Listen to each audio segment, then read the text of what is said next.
नमस्कार साथियों, कविता पर केंद्रित इस पॉडकास्ट सीरीज के आज के एपिसोड में आपका स्वागत है।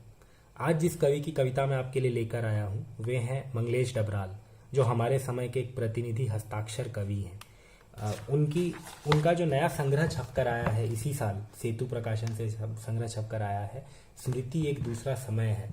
इसमें एक कवि की मैच्योरिटी दिखाई पड़ती है, किस तरह से वो अपनी स्मृतियों में झांकते हैं ये बात दिखाई पड़ती है। तो स्मृति से ही जुड़ी एक कविता उन्होंने लिखी है इस संग्रह में, जिसका नाम है माँ का नमस्कार। मैं वो आपको पढ़कर सुनाता हूँ। माँ का नमस्कार। जब माँ की काफ़ी उम्र हो गई तो वह सभी मेहमानों को नमस्कार किया करती, जैसे वह एक बच्ची हो और बाकी लोग उससे बड़े। वह हर एक से कहती, बैठो कुछ खाओ। ज़्यादातर लोग उसका दिल रखने के लिए खाने की कोई चीज़ लेकर उसके पास कुछ देर बैठ जाते। माँ खुश होकर उनकी तरफ देखती और जाते हुए भी उन्हें नमस्कार करती, हालांकि उसकी उम्र के लिए यह ज़रूरी नहीं था। वह धरती को भी नमस्कार करती, कभी अकेले में भी। आखिर में जब मृत्यु आई तो उसने उसे भी नमस्कार किया होगा और अपना जीवन उसे देते हुए कहा होगा, बैठो कुछ खाओ। हम बैंगलोर में अंजुमन नाम की एक संस्था चलाते हैं, जिसमें हम हर महीने कविता की गोष्ठी आयोजित करते हैं, जिसमें तमाम कवि आते हैं, नए पुराने कवि, और अपनी कविताएं साझा करते हैं। मैंने ये ऑब्जर्व किया है कि नए कवियों में माँ पर कविता लिखने का आग्रह बहुत अधिक है, और ये बात जाहिर भी है क्योंकि कविता फैसिनेशन से पनपती है। अगर आप कविता के प्रति फैसिनेटेड नहीं हैं तो आप कविता लिख ही नहीं पाएंगे। तो अक्सर ये होता है कि कवि कविता के प्रति फैसिनेटेड ना होके किसी व्यक्ति विशेष के प्रति फैसिनेटेड होते हैं, जैसे प्रेमिका के प्रति फैसिनेशन होना, या प्रेमी के प्रति फैसिनेशन होना, या किसी पॉलिटिकल आइडियोलॉजी के प्रति फैसिनेटेड होना, या माँ के प्रति फैसिनेटेड होना। तो ये आकस्मिक नहीं है कि युवा इन विषयों पर बहुत कविताएं लिखते हैं, क्योंकि वो विषय के प्रति फैसिनेशन होता है, कविता के प्रति नहीं। और फिर समय के साथ उनकी वो अक्सर कविता लिखना बंद भी कर देते हैं, जो कि बहुत दुर्भाग्यपूर्ण है। हम अंजुमन में हमारी कोशिश रहती है कि हम अनकंडीशनली सबको सपोर्ट करें कि कविता लिखें। तो और कई बार हम मजाक भी उड़ाते हैं आपस में कि माँ पर कविता बार बार लिखी जा रही है।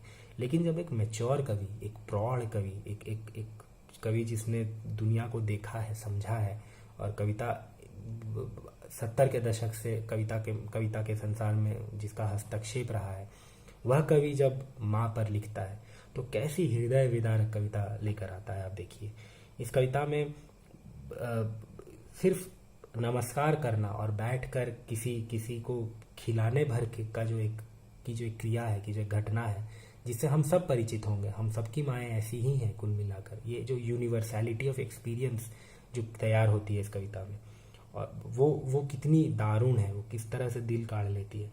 और आखिर की लाइनें कि मृत्यु को भी नमस्कार किया होगा और उसे कहा होगा, बैठो कुछ खाओ, यानी खुद को भी सौंप देना मृत्यु को एक बच्चे की तरह देखना, और ये कहना कि बैठो और कुछ खाओ, और वो खुद है। काल को कहना कि मेरा ग्रास करो। ये कितनी बड़ी कितनी ध्वनित होती है कविता अपने ख़त्म होने के बाद जो साइलेंस क्रिएट करती है उससे मापी जाती है, ना कि उसके बाद कितनी तालियां पड़ती है।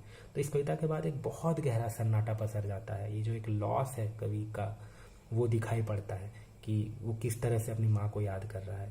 तो जब कविता एक निजी अनुभव से पनपती है तो कितनी ताकतवर होती है, वो उसका ये उदाहरण बन के सामने आता है। ऐसी ही एक कविता पिता का चश्मा भी है इस संग्रह में, जो मैं आपके साथ साझा करना चाहूँगा। पिता का चश्मा।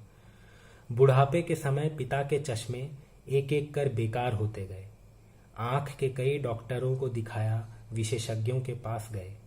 अंत में सबने कहा, आँखों का अब कोई इलाज नहीं है। जहाँ चीज़ों की तस्वीर बनती है आँख में, वहाँ खून का जाना बंद हो गया है। कहकर उन्होंने कोई भारी भरकम नाम बताया। पिता को कभी यकीन नहीं आया। नए पुराने जो भी चश्मे उन्होंने जमा किए थे, सभी को बदल बदल कर पहनते। आतिशी शीशा भी सिर्फ कुछ देर अखबार पढ़ने में मददगार था। एक दिन उन्होंने कहा, मुझे ऐसे कुछ चश्मे लाकर दो जो फुटपाथों पर बिकते हैं। उन्हें समझाना कठिन था कि वे चश्मे बच्चों के लिए होते हैं और बड़ों के काम नहीं आते। पिता के आखिरी समय में जब मैं घर गया तो उन्होंने कहा, संसार छोड़ते हुए मुझे कोई दुख नहीं है। तुमने हालांकि घर की बहुत कम सुध ली, लेकिन मेरा इलाज देखभाल सब अच्छे से करते रहे। बस यही एक हसरत रह गई कि तुम मेरे लिए फुटपाथ पर बिकने वाले चश्मे ले आते, तो उनमें से कोई ना कोई ज़रूर मेरी आंखों पर फिट हो जाता। पिछली कविता की तरह इस कविता में भी वो बात दिखाई पड़ती है कि एक जब जब जब व्यक्ति बूढ़ा हो जाता है तो उसके अंदर एक तरह का बचपन दोबारा से पनप जाता है, उसके अंदर वैसी ही जिद पनपने लगती है।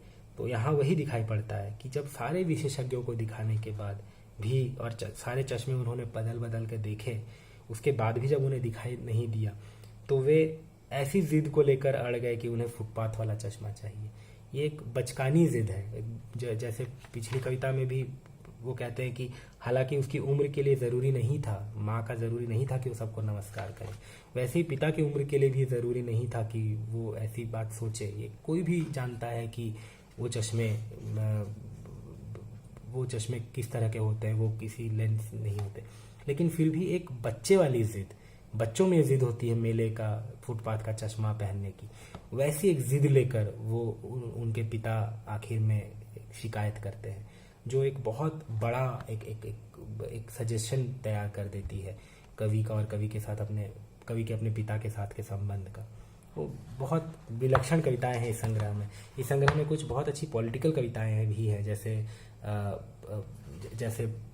मोबाइल पर एक कविता है जिसमें कोई अमीर आदमी कैसे बार बार मोबाइल में चीज़ों के खरीदने की बात करता है, बार बार कही जा रही है वो बात। या एक कविता है हमारे देवता, जिसमें एक पहाड़ से उतर कर आए एक व्यक्ति जिसके देवी देवता बिल्कुल लोक देवता है,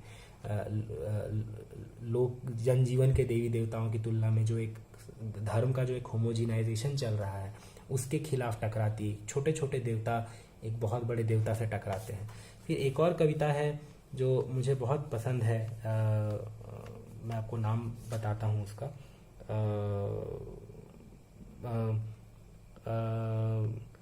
मुझे नाम याद नहीं आ रहा है, लेकिन उस कविता में यही है कि तानाशाह किससे डरता है और तानाशाह क्या बोलता है और उसके खिलाफ एक कवि क्या बोल रहा है। तानाशाह बड़ी बड़ी बातें कर रहा है और कवि की जो चिंताएं हैं वो बिल्कुल छोटी छोटी चिंताएं हैं। ऐसी एक कविता है, वो भी बहुत अच्छी कविता है। ताकतवर आदमी नाम से वो कविता है, बहुत अच्छी कविता है। तो इस संग्रह की ऐसी कुछ कविताएं हैं। एक पुरानी कविता उनकी, क्योंकि हम लोग माँ पिता इन विषयों पर कविता पढ़ रहे हैं, इनकी एक पुरानी कविता है माँ की तस्वीर। वो आप देखिए कितनी सुंदर है। और इसी कविता को पढ़कर मैं आज के इस पॉडकास्ट के इस एपिसोड का समापन करूंगा। माँ की तस्वीर। घर में माँ की कोई तस्वीर नहीं। जब भी तस्वीर खिंचवाने का मौका आता है, माँ घर में खोई हुई किसी चीज़ को ढूंढ रही होती है या लकड़ी, घास और पानी लेने गई होती है। जंगल में उसे एक बार बाघ भी मिला, पर वह डरी नहीं। उसने बाघ को भगाया, घास काटी, घर आकर आग जलाई और सबके लिए खाना पकाया। मैं कभी घास या लकड़ी लाने जंगल नहीं गया, कभी आग नहीं जलाई। मैं अक्सर एक ज़माने से चली आ रही पुरानी नक्काशीदार कुर्सी पर बैठा रहा, जिस पर बैठकर तस्वीरें खिंचवाई जाती है। माँ के चेहरे पर मुझे दिखाई देती है एक जंगल की तस्वीर, लकड़ी, घास और पानी की तस्वीर, खोई हुई एक चीज़ की तस्वीर। इसके भी अंत में खोई हुई एक चीज़, वो चीज़ कौन है ये बताने की ज़रूरत नहीं है। ये कविता ऐसे नोट पे ख़त्म होती है और माँ का कितना एक दारुण एक चरित्र खिंच जाता है कविता के माध्यम से। तो ऐसी कविताएं मंगलेश जी के यहाँ बहुत पढ़ने को मिलती हैं। आप उम्मीद है आप पढ़ेंगे और जब कविता लिखेंगे, खासकर युवा कवियों से, मेरे उम्र के कवियों से मैं ये कहूँगा कि जब आप ऐसे विषयों पर कविता लिखें जिन पर बहुत कविताएं लिखी जा चुकी हैं, तो अपनी बात कहें, अपने बिल्कुल ओरिजिनल एक्सपीरियंस की बात कहें। वो जितनी यूनिवर्सैलिटी पैदा कर सकती है, जो इंडिविजुअल जो वैश्विकता पैदा कर सकती है, वो जार्गन से या क्लीशेड बातों से पैदा नहीं हो सकता। और ये हमेशा मंगलेश जी की कविताओं में मुझे देखने को मिला है। तो अपनी बात कह के कितनी बड़ी बातें कह पाते हैं अपनी कविता में। तो बहुत बहुत धन्यवाद, आपने आज का ये एपिसोड देखा, आपने सुना, इन कविताओं से आप जुड़े। हम कल फिर मिलेंगे एक नए कवि और उनकी कविताओं के साथ। बहुत बहुत धन्यवाद। आप अपना ख्याल रखें, स्वस्थ रहें, आनंद रहें और ख्याल रखें। बहुत बहुत धन्यवाद।